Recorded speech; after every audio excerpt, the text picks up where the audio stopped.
বিশ্ববিদ্যালয়ে বাণিজ্যিক দৃষ্টিভঙ্গি দ্বারা পরিচালিত সকল কোর্স বন্ধ করো। বিশ্ববিদ্যালয়কে মুনাফা লাভের ব্যবসা ক্ষেত্রে পরিণত করা চলবে না। শিক্ষা গবেষণায় ও ছাত্র অধিকার সংশ্লিষ্ট খাতে বরাদ্দ বাড়াও। বিশ্ব ব্যাংকের প্রেসক্রিপশনে তৈরি উচ্চশিক্ষা ধ্বংসকারী ইউজিসির কৌশলপত্র বাতিল করো।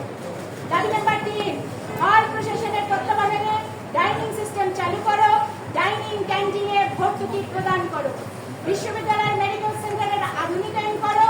চিকিৎসক ও শয্যা সংখ্যা বাড়াও। বাসের ট্রিপ ও রুটের সংখ্যা বাড়াও। কেন্দ্রীয় গ্রন্থাগারের আধুনিকায়ন করে 24 ঘন্টা চালু রাখতে হবে।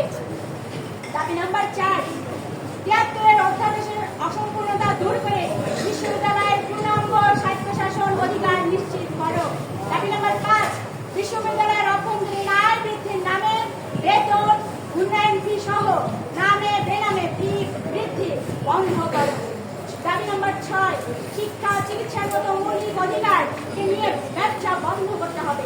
দাবি নাম্বার 7, শিক্ষার বেসরকারীকরণ বাণিজ্যিকীকরণ সাম্প্রদায়িকীকরণ বন্ধ করো। সার্বজনীন বিজ্ঞান ভিত্তিক সেকুলার বৈষম্যহীন একই পদ্ধতির গণতান্ত্রিক শিক্ষানীতি প্রণয়ন করো। দাবি নাম্বার 8, শিক্ষা শেষের কর্মসংস্থান নিশ্চিত করো। তা না হলে বেকার ভাতার ব্যবস্থা করতে হবে। দাবি নাম্বার 9, ধর্মভিত্তিক সাম্প্রদায়িক জাতিগত ও লৌকিক বৈষম্য সৃষ্টিকারী সকল অপতৎপরতা নিষিদ্ধ করো। দাবি নাম্বার 10, 71-এর গণহত্যার সহযোগী সাম্প্রদায়িক সংগঠন স্বৈরাচারের সংগঠন ও 24-এর অভ্যুত্থানে হত্যাকাণ্ডে জড়িত সন্ত্রাসী সংগঠন বাদে বিশ্ববিদ্যালয়ে ক্রিয়াশীল সকল প্রগতিশীল গণতান্ত্রিক ছাত্র সংগঠনের সমন্বয়ে পরিবেশ পরিষদ সক্রিয় করো। দাবি নাম্বার 11, চট্টগ্রাম বন্দর বিদেশি কোম্পানির কাছে প্রদান কথিত মানবিক করিডোর প্রদানের সিদ্ধান্ত মার্কিন যুক্তরাষ্ট্রের সাথে সম্পাদিত নন ডিসক্লোজার চুক্তি বাতিল করো।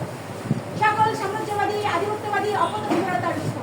দাবি নাম্বার 11, নারীর উপর সহিংসতা সকল প্রকার নির্যাতন ধর্ষণ ও যৌন হয়রানি বন্ধে আইনি সহ কার্যকর পদক্ষেপ গ্রহণ করো। দাবি নাম্বার 13, শ্রমিক কৃষক সহ গণমানুষের ন্যায্য অধিকারের দাবিতে গণতান্ত্রিক আন্দোলনের প্রতি সমর্থন ও সংহতি জানাতে হবে। দাবি নাম্বার 14, মুক্তিযুদ্ধের প্রকৃত চেতনা ও 24-এর গণঅভ্যুত্থানের আকাঙ্ক্ষায় সাম্য মানবিক মর্যাদা সামাজিক ন্যায় বিচার তথা বৈষম্যহীন সমাজ প্রতিষ্ঠায় ব্যবস্থা বদলের সংগ্রামে ঐক্যবদ্ধ হন।